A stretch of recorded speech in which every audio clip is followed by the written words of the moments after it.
ਆਜ਼ਾਦੀ ਕਾ ਅੰਮ੍ਰਿਤ ਮਹੋਤਸਵ ਨੂੰ ਸਮਰਪਿਤ ਆਜ਼ਾਦੀ ਕਾ ਸਫ਼ਰ ਤਹਿਤ ਅਸੀਂ ਭਾਰਤ ਦੀ ਆਜ਼ਾਦੀ ਵਿੱਚ ਯੋਗਦਾਨ ਪਾਉਣ ਵਾਲੇ ਵੱਖ-ਵੱਖ ਮੰਨੇ-ਪ੍ਰਮੰਨੇ ਅਤੇ ਗੁਮਨਾਮ ਆਜ਼ਾਦੀ ਸੰਗਰਾਮੀਆਂ ਦੇ ਜੀਵਨ ਦੇ ਪਹਿਲੂਆਂ ਤੋਂ ਤੁਹਾਨੂੰ ਜਾਣੂ ਕਰਵਾਉਂਦੇ ਹਾਂ। ਇਸ ਤੋਂ ਇਲਾਵਾ ਆਜ਼ਾਦੀ ਦੇ ਸੰਘਰਸ਼ ਨਾਲ ਜੁੜੀਆਂ ਹੋਰ ਗਤੀਵਿਧੀਆਂ ਬਾਰੇ ਵੀ ਦੱਸਦੇ ਹਾਂ। ਅੱਜ ਦੀ ਕੜੀ ਵਿੱਚ ਅਸੀਂ ਤੁਹਾਨੂੰ ਸੁਤੰਤਰਤਾ ਸੈਨਾਨੀ ਅਰਤੇਂਦੂ ਦਸਤੀਦਾਰ ਅਤੇ ਰਾਸ਼ਟਰ ਕਵੀ ਰਾਮਧਾਰੀ ਸਿੰਘ ਦਿਨਕਰ ਬਾਰੇ ਜਾਣਕਾਰੀ ਦੇ ਰਹੇ ਹਾਂ।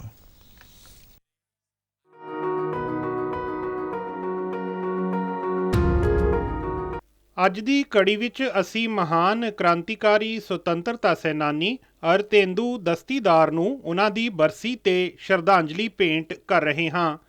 1930 ਵਿੱਚ 24 ਅਪ੍ਰੈਲ ਨੂੰ ਉਹਨਾਂ ਦਾ ਦੇਹਾਂਤ ਹੋਇਆ ਸੀ। ਅਰਤੇਂਦੂ ਆਪਣੀ ਜਵਾਨੀ ਵਿੱਚ ਹੀ ਪਰਿਵਾਰ ਨੂੰ ਛੱਡ ਕੇ ਚਟਗਾਂਵ ਵਿੱਚ ਮਾਸਟਰ ਦਾ ਸੂਰਿਆ ਸੈਨ ਦੀ ਅਗਵਾਈ ਵਿੱਚ ਰੈਵੋਲੂਸ਼ਨਰੀ ਪਾਰਟੀ ਦੇ ਸਰਗਰਮ ਮੈਂਬਰ ਬਣ ਗਏ।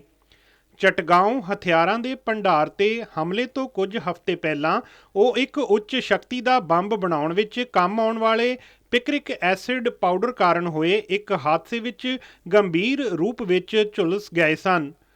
1930 ਵਿੱਚ 18 ਅਪ੍ਰੈਲ ਨੂੰ ਹਥਿਆਰਾਂ ਦੇ ਭੰਡਾਰ ਤੇ ਹਮਲੇ ਵਿੱਚ ਸ਼ਾਮਲ ਹੁੰਦੇ ਸਮੇਂ ਵੀ ਉਹ ਪੂਰੀ ਤਰ੍ਹਾਂ ਨਾਲ ਤੰਦਰੁਸਤ ਨਹੀਂ ਹੋਏ ਸਨ। 22 ਅਪ੍ਰੈਲ ਨੂੰ ਜਦ ਕ੍ਰਾਂਤੀਕਾਰੀਆਂ ਨੇ ਜਲਾਲਾਬਾਦ ਦੀਆਂ ਪਹਾੜੀਆਂ ਵਿੱਚ ਅੰਗਰੇਜ਼ੀ ਫੌਜ ਨਾਲ ਮੋਰਚਾ ਲਿਆ ਤਾਂ ਅਰਤੇਂਦੂ ਨੂੰ ਪੇਟ ਵਿੱਚ ਡੂੰਘੀ ਸੱਟ ਵੱਜ ਗਈ, ਜਿਸ ਕਾਰਨ ਉਹ ਬੇਹੋਸ਼ ਹੋ ਗਏ। ਅਗਲੇ ਦਿਨ 23 ਅਪ੍ਰੈਲ ਨੂੰ ਪਿੰਡ ਦੇ ਕੁਝ ਲੋਕਾਂ ਨੇ ਪਹਾੜੀ ਦੀ ਚੋਟੀ ਤੇ ਅਰਤੇਂਦੂ ਨੂੰ ਜ਼ਖਮੀ ਹਾਲਤ ਵਿੱਚ ਦੇਖਿਆ ਤੇ ਉਹਨਾਂ ਨੂੰ ਚਟਗਾਂਵ ਹਸਪਤਾਲ ਵਿੱਚ ਲੈ ਗਏ। ਉਹਨਾਂ ਨੇ ਇਹ ਦੱਸਣ ਤੋਂ ਇਨਕਾਰ ਕਰ ਦਿੱਤਾ ਕਿ ਸੱਟ ਕਿਵੇਂ ਲੱਗੀ ਏ। ਉਹ ਚਟਾਨ ਵਾਂਗ ਅਡਿੱਗ ਅਤੇ ਅਟੱਲ ਸਨ। ਕੁਝ ਹੋਰ ਘੰਟਿਆਂ ਤੱਕ ਅਰਤੇਂਦੂ ਮੌਤ ਨਾਲ ਜੂਝਦੇ ਰਹੇ ਅਤੇ ਆਖਰਕਾਰ 24 ਅਪ੍ਰੈਲ 1930 ਨੂੰ ਉਹਨਾਂ ਦੀ ਮੌਤ ਹੋ ਗਈ।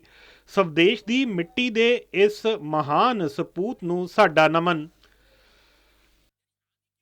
24 ਅਪ੍ਰੈਲ ਰਾਸ਼ਟਰ ਕਵੀ ਰਾਮਧਾਰੀ ਸਿੰਘ ਦਿਨਕਰ ਦੀ ਵੀ ਬਰਸੀ ਏ। ਰਾਮਧਾਰੀ ਸਿੰਘ ਦਾ ਜਨਮ ਬਿਹਾਰ ਦੇ ਬੇਗੂਸਰਾਏ ਜ਼ਿਲ੍ਹੇ ਵਿੱਚ ਹੋਇਆ ਸੀ।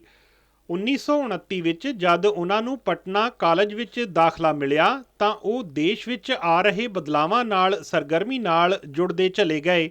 ਉਹਨਾਂ ਦਿਨਾਂ ਵਿੱਚ ਸੁਤੰਤਰਤਾ ਅੰਦੋਲਨ ਆਪਣੇ ਸਿਖਰ ਤੇ ਸੀ। ਦਿਨਕਰ ਨੇ ਪਟਨਾ ਵਿੱਚ ਸਾਈਮਨ ਕਮਿਸ਼ਨ ਦੇ ਖਿਲਾਫ ਪ੍ਰਦਰਸ਼ਨ ਵਿੱਚ ਹਿੱਸਾ ਲਿਆ।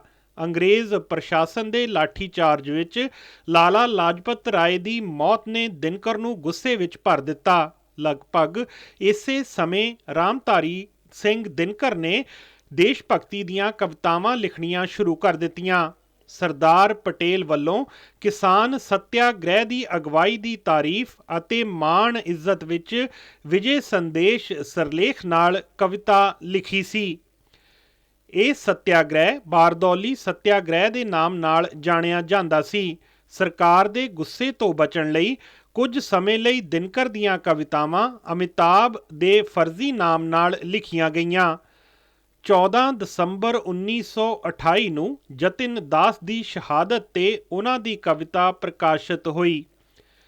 ਦਿਨਕਰ ਨੇ ਸ਼ੁਰੂ ਵਿੱਚ ਭਾਰਤੀ ਸੁਤੰਤਰਤਾ ਸੰਗਰਾਮ ਵਿੱਚ ਕ੍ਰਾਂਤੀਕਾਰੀ ਅੰਦੋਲਨ ਦਾ ਸਮਰਥਨ ਕੀਤਾ ਸੀ, ਲੇਕਿਨ ਬਾਅਦ ਵਿੱਚ ਉਹ ਗਾਂਧੀਵਾਦੀ ਆਦਰਸ਼ਾਂ ਦੇ ਸਮਰਥਕ ਹੋ ਗਏ। ਸਮੇਂ ਦੇ ਨਾਲ-ਨਾਲ ਦਿਨਕਰ ਦੀ ਪ੍ਰਸਿੱਧੀ ਇੱਕ ਧਾਕੜ ਕਵੀ ਦੇ ਰੂਪ ਵਿੱਚ ਸਥਾਪਿਤ ਹੋ ਗਈ। ਉਹਨਾਂ ਦੀਆਂ ਰਚਨਾਵਾਂ ਸੁਤੰਤਰਤਾ ਸੰਗਰਾਮ ਦੀ ਧੜਕਣ ਬਣ ਕੇ ਪਾਠਕਾਂ ਦੇ ਦਿਲਾਂ ਵਿੱਚ ਗੂੰਜਣ ਲੱਗ ਪਈਆਂ। ਉਹਨਾਂ ਨੇ ਬਹੁਤ ਹੀ ਸਰਲ ਅਤੇ ਸਿੱਧੀ ਸ਼ੈਲੀ ਵਿੱਚ ਲੋਕਾਂ ਤੱਕ ਦੇਸ਼ ਭਗਤੀ ਦੀ ਭਾਵਨਾ ਨੂੰ ਆਪਣੀਆਂ ਕਵਿਤਾਵਾਂ ਰਾਹੀਂ ਪਹੁੰਚਾਇਆ। 1935 ਵਿੱਚ ਉਹਨਾਂ ਦੀਆਂ ਕਵਿਤਾਵਾਂ ਦਾ ਇੱਕ ਸੰਕਲਨ ਰੇਣੂਕਾ ਸਿਰਲੇਖ ਨਾਲ ਪ੍ਰਕਾਸ਼ਿਤ ਹੋਇਆ। ਇਸ ਦੀ ਇੱਕ ਕਾਪੀ ਮਹਾਤਮਾ ਗਾਂਧੀ ਨੂੰ ਵੀ ਭੇਂਟ ਕੀਤੀ ਗਈ। ਦਿਨਕਰ ਦੀਆਂ ਰਚਨਾਵਾਂ ਨਾ ਸਿਰਫ ਰਾਸ਼ਟਰ ਭਗਤੀ ਨਾਲ ਓਤ-ਪ੍ਰੋਤ ਸਨ, ਬਲਕਿ ਉਹ ਇਸ ਗੁੰਝਲਦਾਰ ਵਿਸ਼ਵ ਵਿੱਚ ਨੈਤਿਕ ਢੰਗ ਤਰੀਕਿਆਂ ਤੇ ਵੀ ਡੂੰਘੀ ਸਲਾਹ ਪੇਸ਼ ਕਰਦੀਆਂ ਸਨ। 1952 ਵਿੱਚ ਰਾਮਧਾਰੀ ਸਿੰਘ ਦਿਨਕਰ ਨੂੰ ਰਾਜ ਸਭਾ ਦਾ ਮੈਂਬਰ ਨਾਮਜ਼ਦ ਕੀਤਾ ਗਿਆ। ਦਿਨਕਰ ਨੂੰ 1959 ਵਿੱਚ ਸਾਹਿਤ ਅਕਾਦਮੀ ਪੁਰਸਕਾਰ ਮਿਲਿਆ। 1959 ਵਿੱਚ ਹੀ ਭਾਰਤ ਸਰਕਾਰ ਨੇ ਉਹਨਾਂ ਨੂੰ ਪਦਮ ਵਿਭੂਸ਼ਣ ਨਾਲ ਸਨਮਾਨਿਤ ਕੀਤਾ। ਇਸ ਮਹਾਨ ਰਚਨਾਕਾਰ ਨੇ 24 ਅਪ੍ਰੈਲ 1974 ਨੂੰ ਆਪਣੀ ਅਜ਼ਰ ਅਮਰ ਪ੍ਰਸਿੱਧੀ ਛੱਡ ਕੇ ਇਸ ਸੰਸਾਰ ਤੋਂ ਵਿਦਾਇਗੀ ਲੈ ਲਈ।